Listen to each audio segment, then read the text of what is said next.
Assalamualaikum warahmatullahi wabarakatuh. Bapak Ibu, selamat pagi semuanya.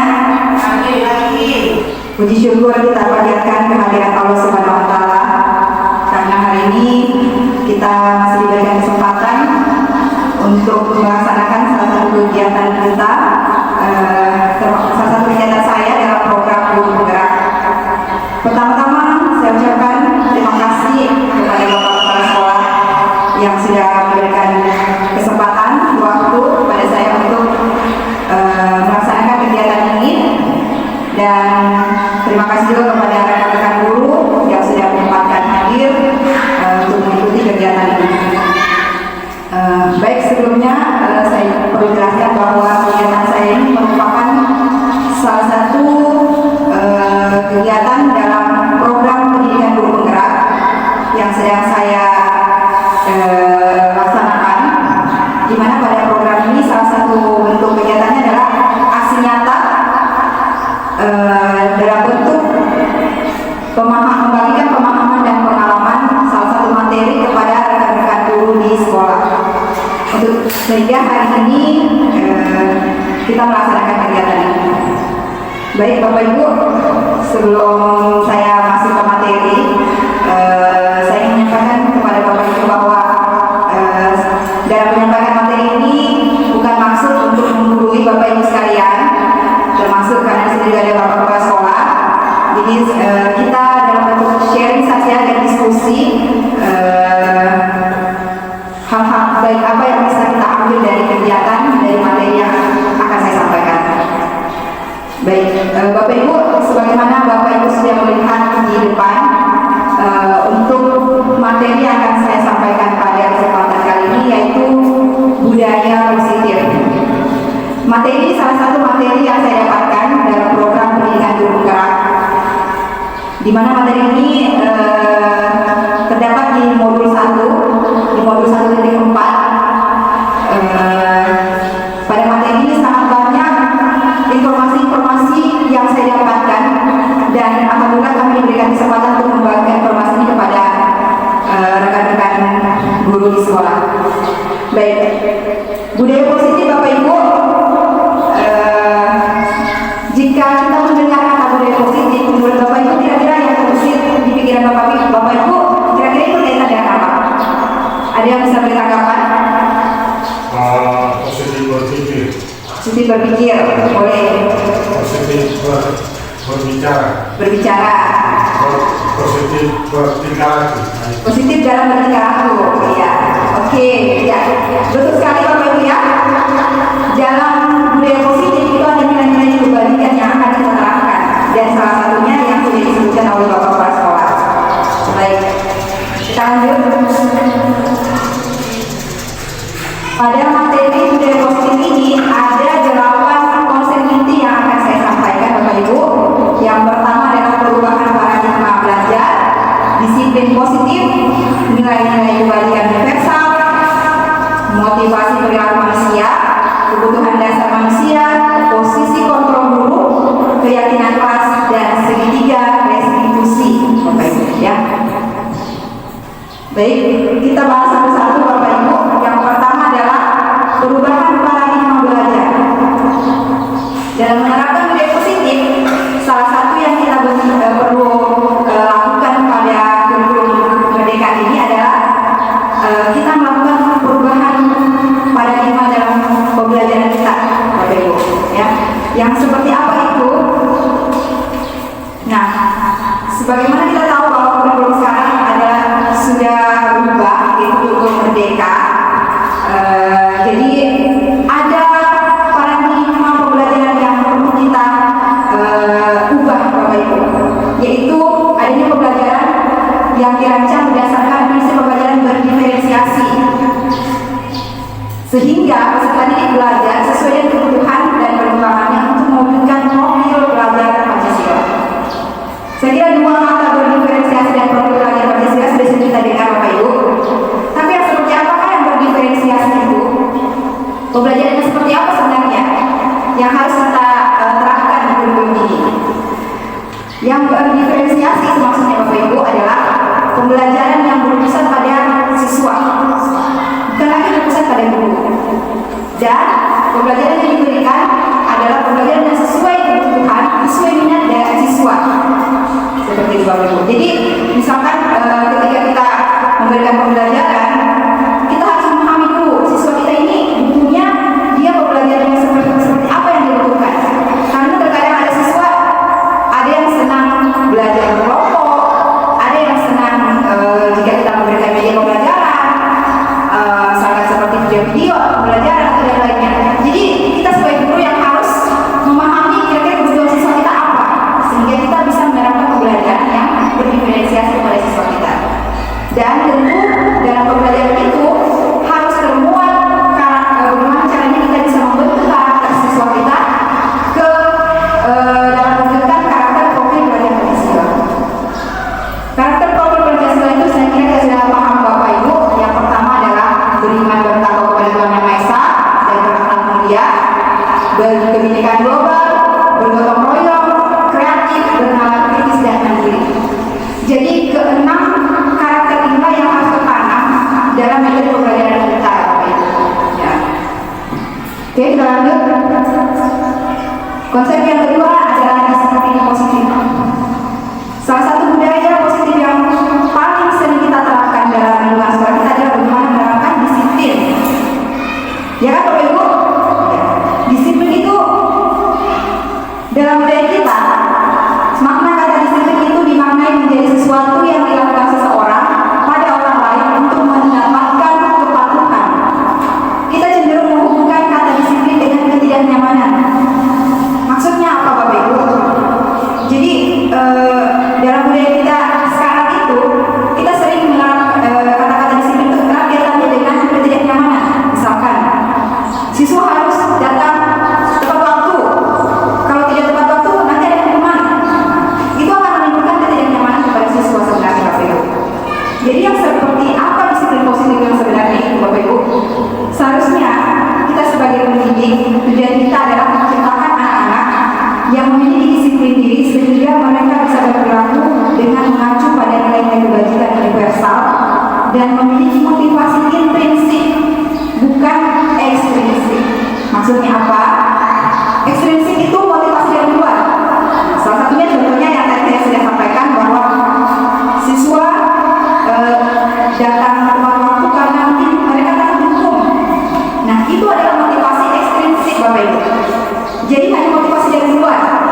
Mereka melaksanakan kedisiplinan karena takut. Nah, yang bagaimana yang harus kita terapkan? Seharusnya kita terapkan adalah bagaimana menanamkan kesadaran dirinya siswa agar mereka melaksanakan disiplin itu dari intrinsik, dari dalam diri mereka sendiri, kesadaran diri mereka. Itu yang harusnya kita tanamkan Bapak Ibu. Jadi yang kita tekankan di sini adalah bagaimana kita bisa menanamkan nilai disiplin positif itu kepada murid kita agar mereka memiliki motivasi intrinsik, jadi kesadaran dirinya, bukan karena motivasi dari luar. Karena disiplin positif merupakan salah satu cara penerapan disiplin yang bertujuan untuk menumbuhkan kesadaran serta memberdayakan anak untuk melakukan sesuatu tanpa sokongan, ancaman ataupun hukuman. Jadi ini mungkin yang harus kita ubah bersama-sama Bapak Ibu, bahwa dalam menerapkan disiplin positif itu sebaiknya motivasi yang kita tanamkan kepada siswa kita adalah motivasi intrinsik dari dalam, bukan berupa karena ada ancaman atau hukuman baru mereka mau menerapkan disiplin. Seperti itu. Konsep yang ketiga nilai-nilai kebajikan. Tadi kita sudah menyinggung nilai-nilai kebajikan dalam disiplin. Dalam menerapkan disiplin itu nilai-nilai seperti apa yang harus kita terapkan? Sebenarnya kita sudah tahu, kita sudah bisa membedakan yang mana sih nilai kebajikan, mana tidak. Nah, untuk lebih kita lebih detail lagi melihat bahwa nilai kebajikan itu seperti apa. Beberapa institusi atau organisasi pendidikan telah memiliki nilai-nilai kebajikan yang diyakini dan disepakati bersama. Salah satunya nilai kebajikan yang dicapai oleh setiap anak Indonesia yang kita kenal dengan profil pelajar Pancasila. Jadi kembali lagi ke nilai ini Bapak Ibu. Nilai-nilai profil pelajar Pancasila inilah salah satu nilai kebajikan yang perlu kita tanamkan dalam menerapkan kedisiplinan murid-murid kita Bapak Ibu.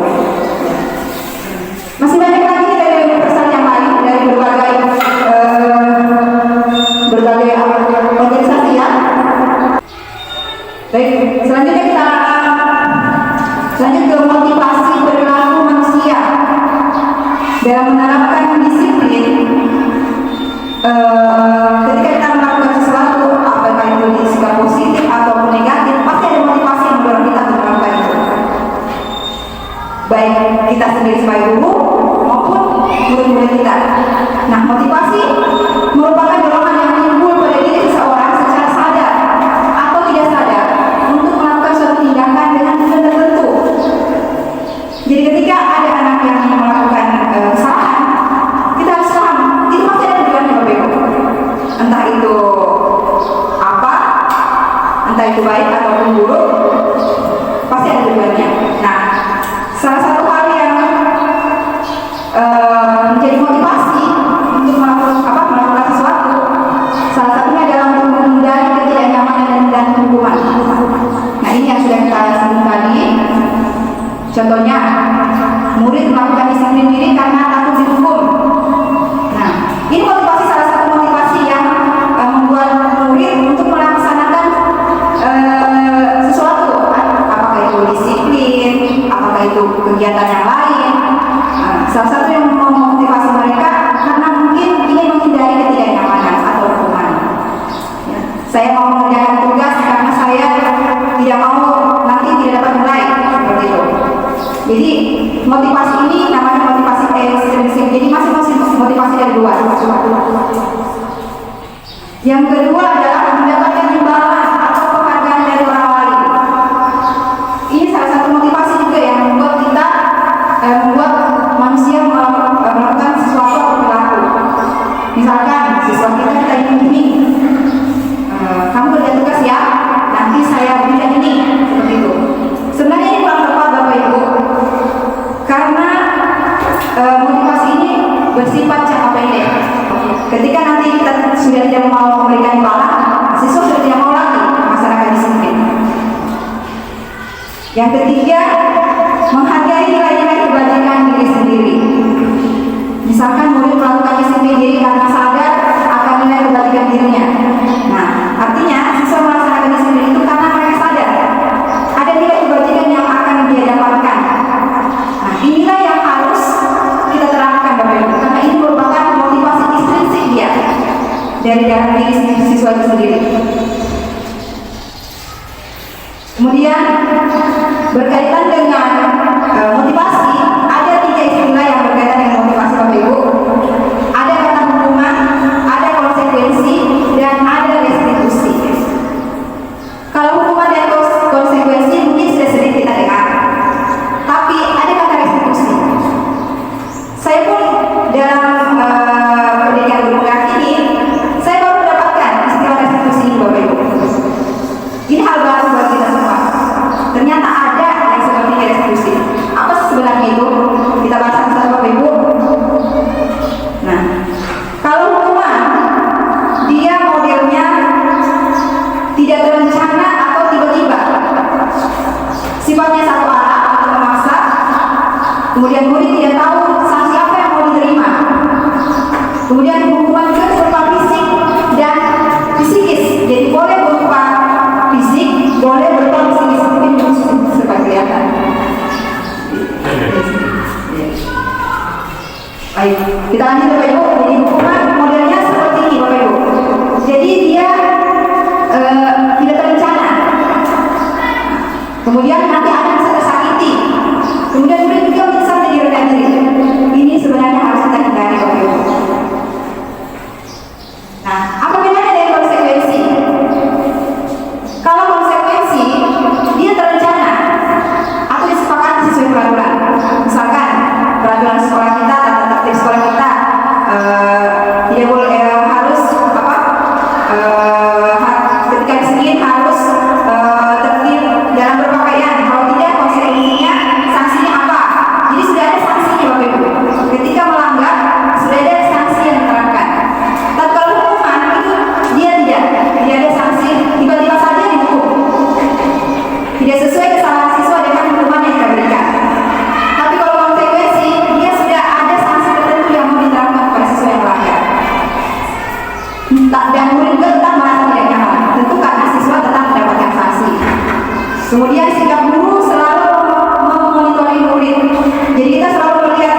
Jadi beda-beda tipis lah dengan hukuman.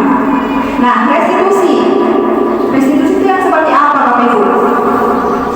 Ternyata restitusi itu adalah proses menciptakan kondisi bagi murid untuk memperbaiki kesalahannya, atau proses kolaborasi untuk mencari solusi sendiri atas kesalahan yang dia lakukan. Jadi ketika ada siswa yang melanggar misalkan peraturan, itu ada dialog atau kolaborasi antara guru dan siswa yang dilakukan supaya siswa itu bisa bagaimana caranya mereka mencari bisa memperbaiki kesalahannya, mereka bisa mencari solusi supaya bagaimana ke depannya mereka tidak mengulang lagi. Jadi inilah yang disebut dengan proses restitusi Bapak Ibu. Jadi tidak ada hukuman, tapi kita bisa memacu kesadaran dirinya siswa bagaimana mereka bisa sadar dan bagaimana mereka bisa mencari solusi untuk memperbaiki kesalahannya nanti. Seperti itu. Selanjutnya ada namanya kebutuhan dasar manusia. Kebutuhan dasar manusia adalah segala sesuatu yang kita lakukan untuk mendapatkan apa yang kita inginkan. Seluruh tindakan yang kita lakukan memiliki tujuan tertentu, dan semua usaha terbaik yang kita lakukan adalah agar kebutuhan dasar kita terpenuhi dengan baik. Ada 5 kebutuhan dasar manusia Bapak Ibu. Yang pertama adalah kebutuhan bertahan hidup, berkaitan dengan makanan, pakaian, tempat tinggal, keamanan, dan kesehatan. Kenapa kita mesti tahu kebutuhan dasar ini? Karena kita perlu dalam mendeteksi kebutuhan siswa kita Bapak Ibu. Misalkan dalam kelas ada siswa yang lemas, ada yang loyo, ada yang kurang fit. Nah, kita harus tahu kenapa dia tidak konsentrasi dalam pelajaran. Mungkin saja karena kebutuhan bertahan hidupnya sedang terganggu. Jadi jangan kita langsung cukup tanpa kita tahu ternyata siswa saya ini kebutuhan dasarnya mungkin dia lagi sakit atau mungkin dia mau sarapan. Jadi seperti itu. Yang kedua, kebutuhan kasih sayang dan rasa diterima, berkaitan dengan rasa diterima, dipedulikan, berbagi kebutuhan untuk berbagi kebutuhan untuk menjadi bagian dari suatu kelompok. Jadi ini juga salah satu kebutuhan yang harus kita pahami terhadap siswa kita Bapak Ibu. Karena misalkan dalam suatu diskusi kelompok ada siswa yang menyendiri atau tidak mau mengerjakan tugas. Kira-kira kenapa? Jangan kita langsung ukur, kamu kenapa tidak kerja tugas? Kenapa tidak diskusi? Kemungkinan saja mungkin dia tidak dipedulikan sama temannya. Berarti rasa diterimanya itu dia tidak terpenuhi.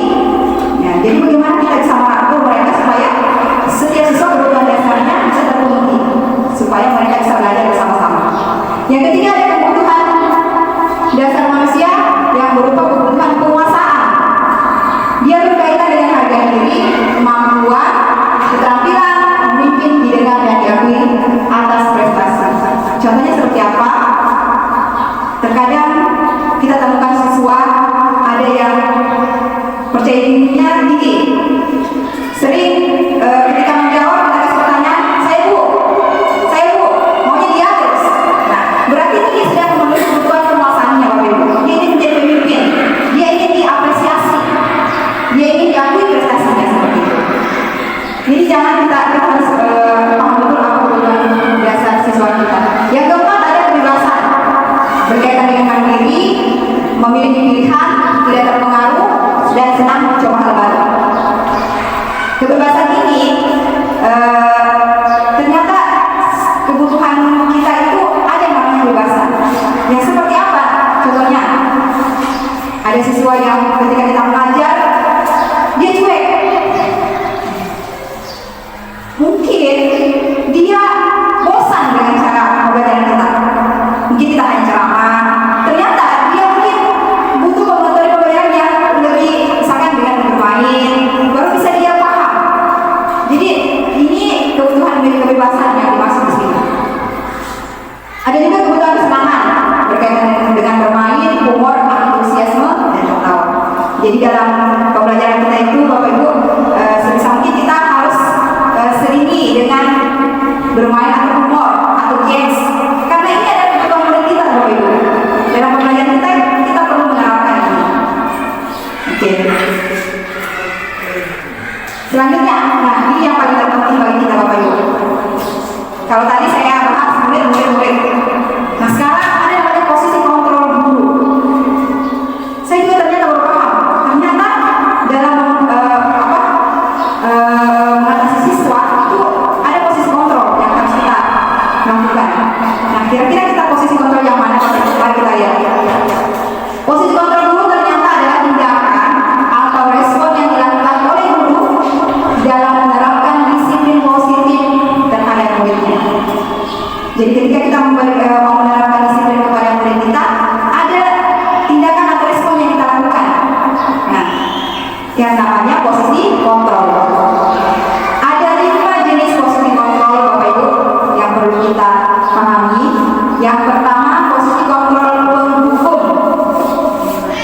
Yang kedua, pemuat merasa bersalah. Yang ketiga, teman. Yang keempat, pemantau. Dan yang kelima, manajer. Nah, yang seperti apa sih posisi kontrol kelima ini? Kita baca satu Bapak Ibu. Contohnya hukum dulu. Contoh kalimatnya ini seperti ini Bapak Ibu. Kamu terlambat lagi, sana lagi ke ujung lapangan, cepat. Atau mungkin kamu selalu saja salah, tiap hari pasti kamu yang terakhir bertugas. Nah, ini posisi kontrol sebagai hukum. Jika kita masih menerapkan hal-hal yang seperti ini, berarti kita masih dalam posisi hukum Bapak Ibu. Yang kedua ada posisi kontrol membuat merasa bersalah. Misalkan kalimatnya seperti ini. Berapa kali ibu harus beritahu kamu? Ibu sangat kecewa sekali dengan kamu. Gimana coba kalau orang tua kamu tahu kamu berbuat begini? Jadi kita tidak menghukum secara fisik, tapi secara psikis. Halus kata-katanya, tapi anak bisa saja merasa tertusuk, merasa tersindir, merasa sangat bersalah dengan tindakan yang mereka sudah lakukan. Jadi posisi kontrol yang membuat merasa bersalah seperti ini. Yang ketiga, posisi kontrol teman. Ketika ada sesuatu yang melanggar, mungkin kata lain seperti ini. Ayo dong yang tertib berbarisnya, tolong bantu ibu ya. Atau baiklah, tidak apa-apa kali ini maafkan. Nanti jangan diulang lagi ya. Jadi mungkin ketika ada anak yang bersalah, kita harus maafkan. Kira-kira itu benar Bapak Ibu? Benar. Kita harus maafkan seperti itu saja. Ketika misalkan mereka melanggar. Nah, ketika kita seperti ini berarti kita posisi kontrol. Jadi percakapan kita dengan siswa itu kayak sebagai teman saja. Dan kesalahannya siswa itu kita tidak menjadikan hal yang sangat besar. Sering kita maafkan. Jadi kemungkinan besar siswa akan mengulanginya lagi karena guru pasti maafkan. Tidak apa-apa, tidak apa-apa kita berbuat. Nanti kalau kita ulangi sudah ya, pasti tidak dihukum seperti itu. Yang keempat, pemantau. Posisi ini contohnya seperti ini. Kamu sudah melanggar aturan sekolah. Kamu tahu kan konsekuensinya? Kalau begitu, kamu harus laksanakan konsekuensinya dan jangan ulang lagi. Jadi ini ketika siswa tidak menerapkan disiplin positif, posisi kontrolnya guru itu dia memberitahu kepada siswa kamu sudah melanggar, kan kamu sudah tahu aturannya kan, berarti kamu harus laksanakan sanksinya dan jangan diulang lagi. Jadi siswa tetap mendapatkan sanksi karena pelanggaran yang mereka sudah lakukan seperti itu. Yang terakhir apa Bapak Ibu? Posisi kontrol manajer. Jadi kita sebagai guru sekaligus manajer. Ternyata ada kata manajer. Yang bagaimana manajer? Contoh kata-katanya seperti ini. Apa kamu tahu kesalahan kamu? Nilai-nilai apa yang sudah kamu langgar? Kira-kira bagaimana kamu memperbaiki kesalahan kamu? Jadi ada obrolan, ada kolaborasi antara guru dan siswa. Kita menggali kesadaran dari siswa supaya mereka tahu apa kesalahannya dan bagaimana kira-kira nanti mereka cara mereka untuk supaya mereka tidak mengulangi kesalahannya. Nanti akan kita bahas lebih dalam Bapak Ibu contoh penerapan disiplin kita sebagai manajer. Jadi menurut Bapak Ibu dari kelima posisi kontrol ini yang mana yang paling tepat? Yang mana yang paling ideal? Kira-kira kalau tadi yang pertama hukum, kedua tadi ada membuat merasa bersalah, ketiga ada posisi teman, keempat memantau, dan kelima manajer. Kalau manajer ini Bapak Ibu tidak memberikan teman. Kita hanya menggali kita ada sebuah dialog antara siswa bagaimana menunjukkan kesadaran dirinya supaya mereka bisa mencari sendiri apa sih nilai-nilai mereka yang sudah langgar dan apa sih yang mereka sudah apa yang kedepannya mereka harus lakukan supaya mereka tidak melanggar lagi. Seperti itu. Kira-kira menurut Bapak Ibu posisi yang mana yang paling bagus? Yang mana? Iya, betul sekali Bapak Ibu. Jadi posisi manajer inilah yang paling ideal, yang paling ideal untuk kita terapkan Bapak Ibu. Oke, kira-kira Bapak Ibu sudah bisa membedakan kelima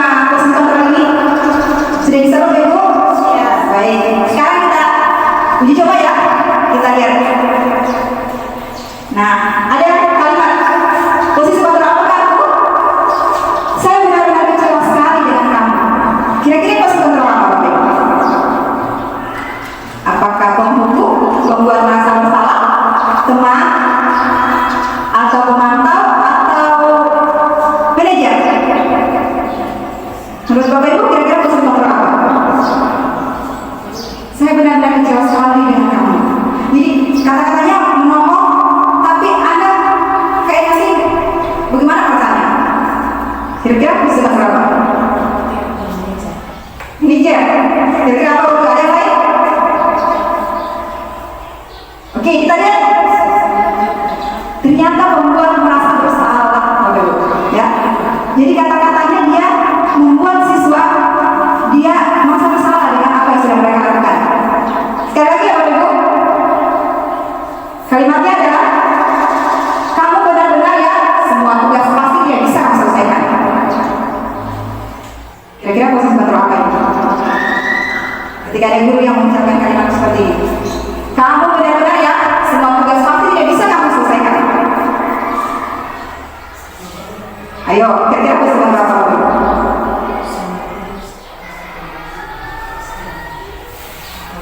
Oke, kita lihat penghukum. Kira-kira apa yang kata penghukumnya Bapak Ibu? Apakah dia memberikan sanksi fisik? Menurut Bapak Ibu? Jadi penghukum itu tidak hanya berupa fisik Bapak Ibu, tapi verbal ya, fisik. Kata-kata yang kita ucapkan, di mana kata-kata itu bisa membuat menyakiti perasaan, itu juga termasuk penghukum Bapak Ibu. Selanjutnya, coba kita lihat sama-sama. Bagaimana rencana kamu untuk memperbaiki kesalahan yang telah kamu lakukan? Nah, kira-kira ini posisi kontrol apa? Ayo, di antara penghukum, pemantau, manajer, pembuat merasa bersalah, atau teman? Dia gurunya bertanya kepada siswanya, kira-kira nanti kamu untuk memperbaiki kesalahan kamu, apa yang kamu akan lakukan? Ya, betul sekali, manajer. Tentu manajer ya, karena kita tidak menghukum, tapi kita menggali kesadaran diri siswa supaya mereka sadar apa sih yang nanti mereka akan lakukan supaya mereka tidak membuat kesalahan lagi. Gitu. Ya. Ayo dong, besok jangan terlambat lagi ya. Ya sudah, kamu masuk di kelas nanti ibu yang sampaikan sama guru tiket. Berarti ada yang terlambat, sudah bisa masuk. Kira-kira posisi kontrol apa Bapak Ibu? Dari gaya bicaranya, ayo dong, besok jangan terlambat lagi ya. Santai, iya bicaranya. Ya sudah, kamu masuk di kelas nanti ibu yang sampaikan sama guru tiket. Jadi dia memaafkan begitu saja kesalahan siswanya, tanpa dikasih konsekuensi, tanpa ditanya nanti apa yang kamu lakukan supaya bisa memperbaiki diri. Kira-kira ini apa? Kira-kira posisi kontrol apa? Teman. Jadi dia kayak, ya maafkan saja begitu saja, namanya juga saya punya teman. Maafkan saja, seperti itu. Nah, masih ada Bapak Ibu satu lagi. Karena kamu tidak mengerjakan tugas, konsekuensinya ibu tidak akan memberikan kamu nilai. Jadi ada konsekuensi yang mereka dapatkan. Kira-kira posisi kontrol apa? Nah, kita lihat ternyata pemantau. Jadi pemantau itu kita memberikan sanksi kepada siswa berdasarkan kesalahan mereka. Sanksinya apa di sini Bapak Ibu? Yaitu tidak mendapatkan nilai karena mereka tidak mengerjakan tugas. Seperti itu. Bisa kira-kira dibedakan Bapak Ibu posisi kontrol? Lima posisi kontrol guru. Jadi lima posisi kontrol ini Bapak Ibu sebenarnya untuk mengingatkan kita, ya kita sama-sama. Dapatkah kita masih di posisi penghukum, tapi kita berusaha untuk bagaimana kita bisa ke manajer. Seperti itu Bapak Ibu. Ya. Masih ada dua materi lagi. Yang kedua ya, yang pertama adalah keyakinan kelas. Nah, ada yang pernah dengar tentang keyakinan kelas Bapak Ibu? Ada pertanyaan ya?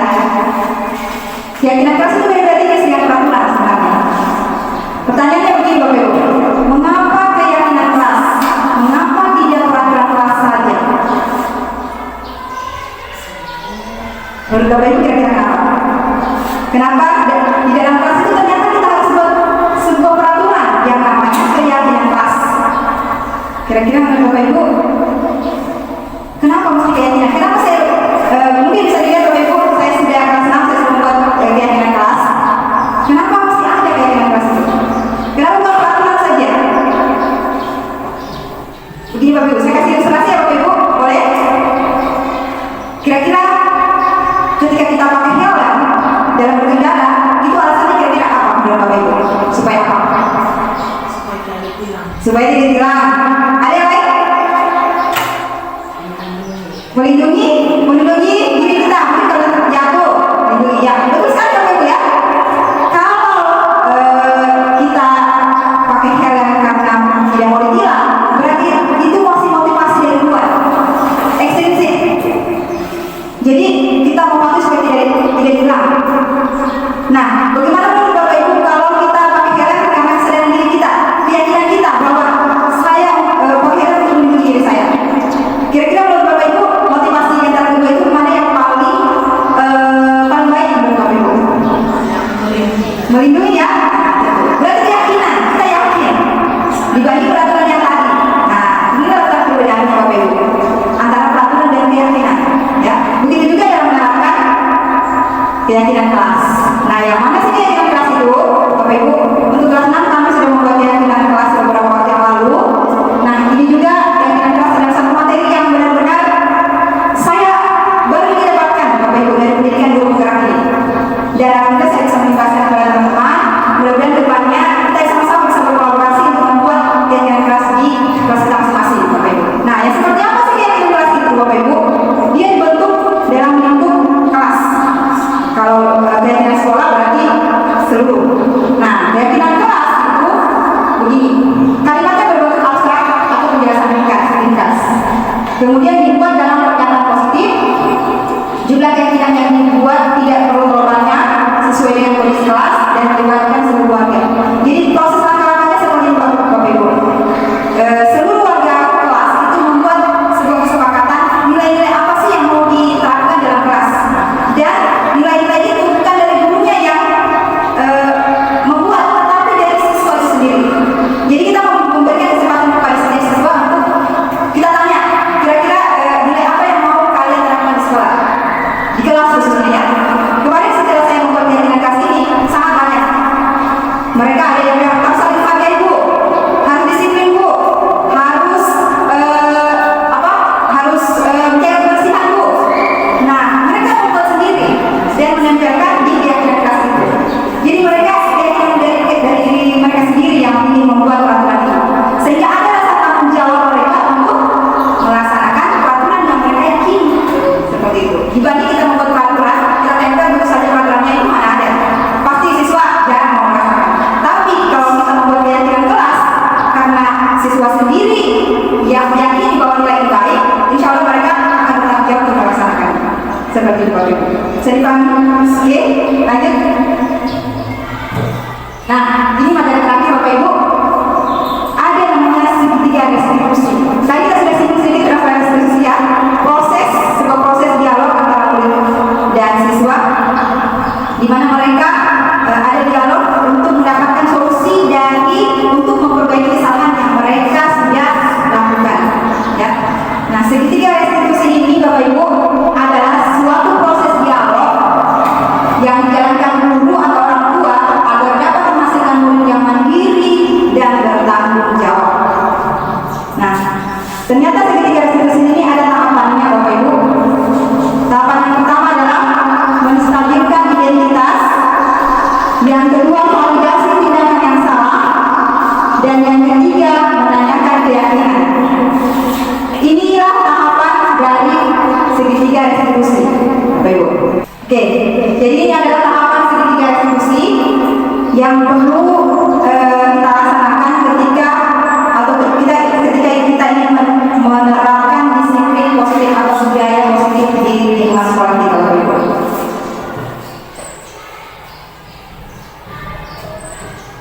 Nah, kita bahas satu-satu tahapannya Bapak Ibu. Yang pertama adalah menstabilkan identitas. Tujuannya adalah untuk mengubah identitas anak dari orang yang gagal karena melakukan kesalahan menjadi orang yang sukses. Ketika ada anak yang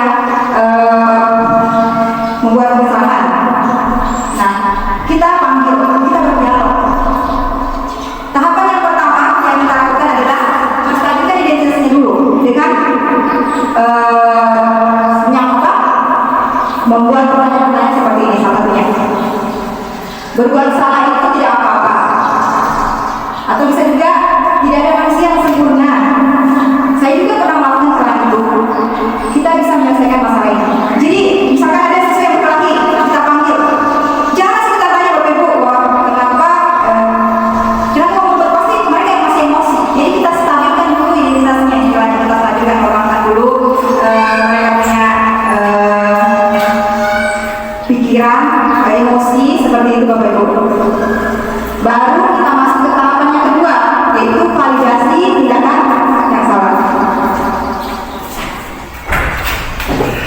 Yang kedua adalah validasi tindakan yang salah, yaitu proses untuk menggali tujuan anak melakukan suatu tindakan, di mana tindakan tersebut adalah upaya pemenuhan kebutuhan dasar anak. Jadi kalimat pertanyaannya boleh seperti ini. Kamu pasti punya alasan mengapa melakukan itu. Jadi setelah kita bertanya tadi, kita stabilkan identitasnya, kita tanya,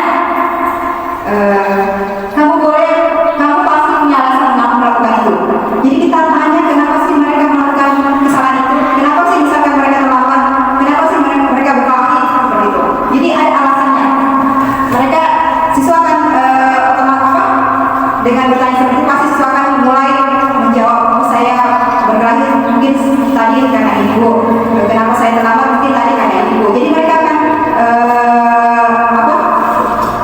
mengungkapkan apa alasan mereka bisa membuat kesalahan. Yang ketiga, menanyakan keyakinannya. Setelah mereka mengakui kesalahannya, kita tanyakan keyakinannya. Prosesnya adalah memberikan pertanyaan-pertanyaan bermakna untuk memunculkan motivasi secara intrinsik sehingga anak mampu mengaitkan keyakinannya dengan tindakan yang salah. Jadi setelah mereka mengakui kesalahannya, kita ajak mereka untuk mereka sadar nilai-nilai apa sih yang mereka sedang langgar. Nah, contoh pertanyaannya seperti ini. Apa nilai-nilai keyakinan yang telah kita sepakati? Nah, misalkan mereka terlambat, ketika kita sudah menanyakan itu, mereka akan termotivasi untuk menjawab, karena saya terlambat berarti saya sudah melanggar nilai disiplin misalkan, atau mungkin tidak kerja tugas, berarti saya sudah melanggar nilai wajib tanggung jawab seperti itu ya. Jadi siswa akan terdorong dengan sendirinya mencari kira-kira nilai apa yang mereka sudah langgar. Jadi strategi retribusi adalah sebuah tahapan dialog di mana nantinya kita dalam posisi manajer, dan tujuannya untuk bagaimana memotivasi siswa untuk ada motivasi intrinsiknya agar mau menyadari kesalahannya dan mencari solusi apa sih nanti yang harus mereka lakukan supaya mereka tidak mengulangi lagi seperti itu Bapak Ibu. Nah, Bapak Ibu, selanjutnya saya punya ada ilustrasi dialog yang saya semacam simulasi yang sudah saya lakukan pada salah satu siswa. Mungkin bisa dilihat. Ini salah satu bentuk contoh saja Bapak Ibu penerapan segitiga restitusi ketika ada anak yang melanggar. Baik. Nah, Fatir, tadi Ibu dengar dari tiket kamu datang terlambat ya? Iya Bu, saya datang terlambat. Oke, ini bukan pertama kali ya kamu terlambat? Iya Bu. Sudah sering ya? Iya Bu, sudah sering. Oke, sekarang Ibu mau tanya, sering terlambat itu menurut kamu kesalahan atau tidak? Kesalahan Bu. Kesalahan. Oke, baik. Kenapa ya? Setiap manusia itu pasti pernah melakukan kesalahan, ya. Tetapi yang terpenting di sini adalah bagaimana kedepannya kita bisa memperbaiki kesalahan kita dan tidak mengulanginya lagi. Setuju? Oke. Nah sekarang Ibu mau tanya, Fatir sering terlambat itu pasti punya alasannya kan? Kira-kira kenapa sih Fatir sering datang terlambat? Karena saya suka main HP dan begadang Bu. Oke, begitu ya. Nah, kamu masih ingat kan keyakinan kelas yang sudah kita sepakati? Iya Bu. Lalu kira-kira keyakinan kelas mana yang sudah melanggar? Disiplin Bu. Disiplin. Oke. Kalau sikap disiplin itu menurut kamu penting tidak? Penting Bu. Lalu menurut kamu kira-kira sikap disiplin itu pentingnya buat kamu itu apa sih sebenarnya? Supaya saya bisa menghargai waktu, Bu. Oke, baik. Ya, benar sekali. Ya, Bapak Fir, ketika kita melaksanakan disiplin, berarti kita telah melatih diri kita supaya bisa menghargai waktu. Ya, mengapa kita harus menghargai waktu? Karena waktu itu sangat penting dan sangat bermanfaat bagi kita. Ketika kita sudah menghargai waktu, berarti kita menghargai apa yang kita harus miliki dan otomatis kita bisa menghargai juga orang lain. Itu namanya. Ya, Bu, saya minta maaf, Bu, karena saya sudah sering terlambat, Bu. Oke, baik. Sikap kamu sekarang apakah sudah benar? Kamu sudah mengakui kesalahan kamu dan kamu juga sudah meminta maaf. Nah, sekarang mau tanya, kira-kira ke depannya apa yang akan kamu lakukan supaya kamu tidak datang terlambat lagi ke sekolah? Saya akan tidur lebih awal lagi, Bu. Oke, baik. Nah, Fakir, kamu sudah menemukan solusinya. Kedepannya ibu juga akan bekerja sama dengan orang tua kamu agar kamu tidak terlambat lagi datang ke sekolah. Terima kasih, Bu. Baik, sekarang silakan kembali ke kelas. Baik, Bapak Ibu, itu tadi adalah simulasi dalam penerapan segitiga institusi. Jadi kita stabilkan dulu identitasnya, kita tanya dulu, kita stabilkan dulu. Ya, Fakir, memang semua orang pasti punya kesalahan. Pernah berbuat salah, tidak apa-apa. Saya pun, ibu guru pun pernah berbuat salah. Jadi kita stabilkan dulu. Nah, kemudian kita validasi tidak ada salah. Kita tanya, kenapa sih kamu sudah terlambat? Apa sih alasan kamu sudah terlambat? Jadi siswa terdorong untuk mengungkapkan apa kesalahannya mereka. Nah, jadi dia bilang, oh saya sering terlambat karena saya sering begadang, sering main HP misalkan. Nah, setelah kita tahu, kita ya menanyakan keyakinannya. Kita tanyakan keyakinan apa yang sudah mereka lakukan. Nah, misalkan keyakinan tadi, oh saya sudah melanggar disiplin, Bu. Nah, kita lagi dia kenapa kita harus disiplin sebenarnya? Ya, supaya kita bisa menghargai waktu.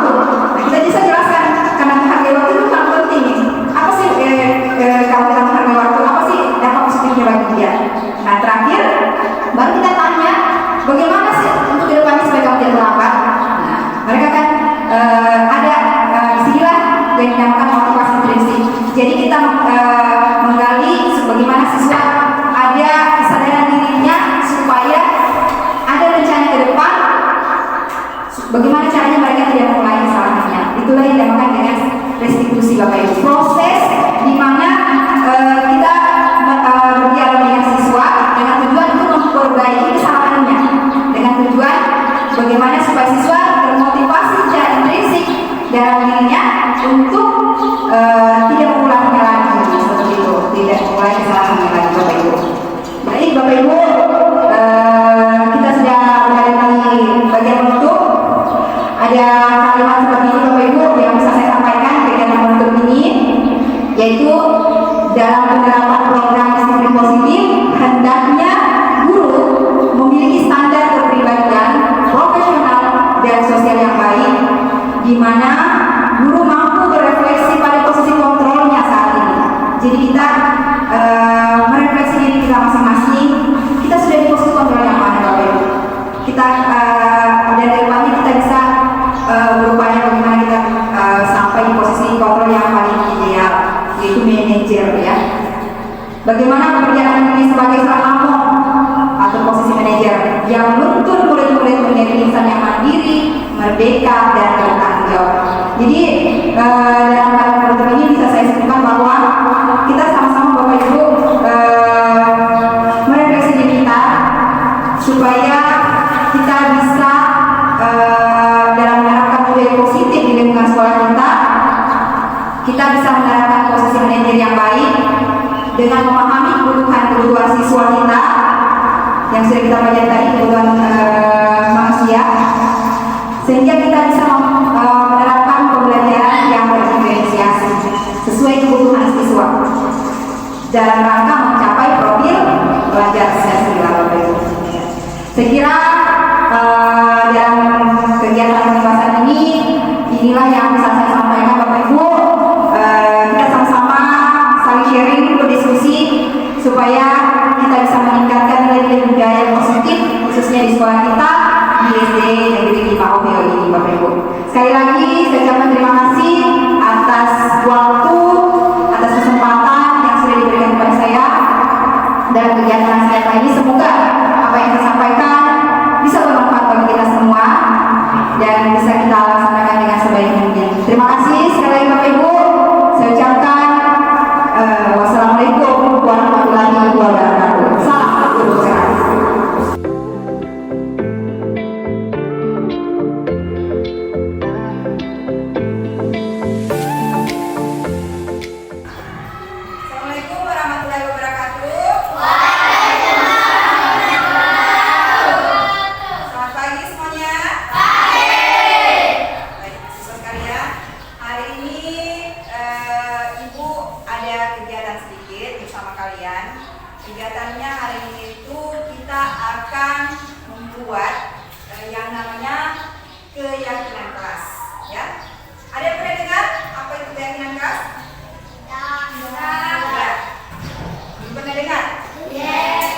kita buatnya itu dengan cara kita membuat kesepakatan. Jadi kesepakatannya itu antara kalian dan pokoknya antara kita semua di dalam kelas. Kita akan membuat kesepakatan dan menyepakati nilai-nilai apa yang kami yakini nanti yang harus kita laksanakan di dalam kelas kita. Seperti itu, ya. Bisa dipahami? Oke, jadi kegiatannya itu sebentar. Ibu akan bagikan kertas. Ini apa namanya? Kertas note, ya. Jadi sebentar kalian akan menuliskan satu kata, ya, berupa nilai-nilai positif yang harus kita yang artinya yang bagaimana supaya kelas kita bisa bagus, bagaimana kelas kita supaya bisa disiplin, ya. Kita harusnya bagaimana supaya kelas kita itu bisa terjaga suasana kelasnya, seperti itu, ya. Jadi tapi kalimat yang kalian tuliskan nanti atau kata-kata yang kalian tuliskan itu harus berbentuk kata positif. Contohnya, misalkan di dalam kelas kita harus saling menghargai. Nah, berarti kalian tulis harus saling menghargai, misalkan, ya. Jangan kata-kata yang negatif, misalkan tidak boleh atau dilarang mencontek. Nah, itu kata-kata negatif. Jadi kalau kata-kata positif itu harus bagus didengar. Nah, misalkan kalau tidak boleh mencontek berarti harus jujur, seperti itu, ya.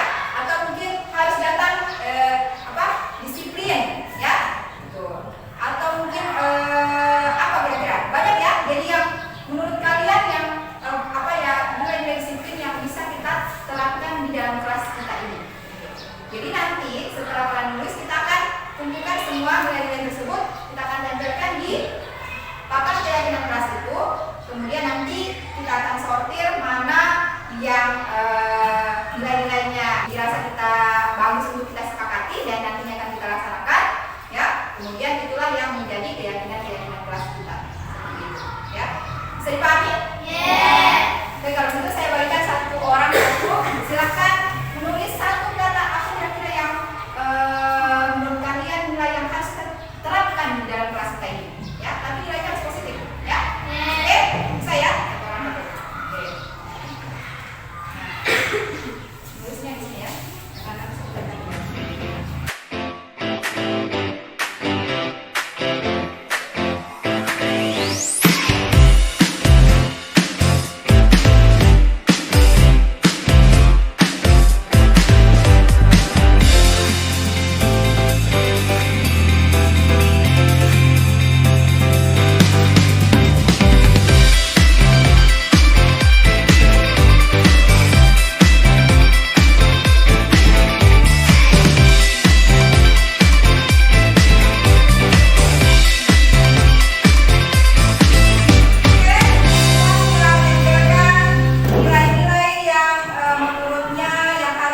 diterapkan di dalam kelas kita. Sekarang saatnya kita bacakan satu-satu, ya. Baik. Yang pertama ada nilai yang diinginkan adalah menjaga kebersihan kelas. Setuju dengan keyakinan ini? Kalau ada yang sama dengan yang menjaga yang pertama ini, kita kasih keluar, ya. Cari dulu. Kalau ada yang menjaga kebersihan sama. Oke, kita baca yang kedua. Yang kedua, masuk di dalam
kesepakatan keyakinan kelas ini, selanjutnya adalah penandatanganan.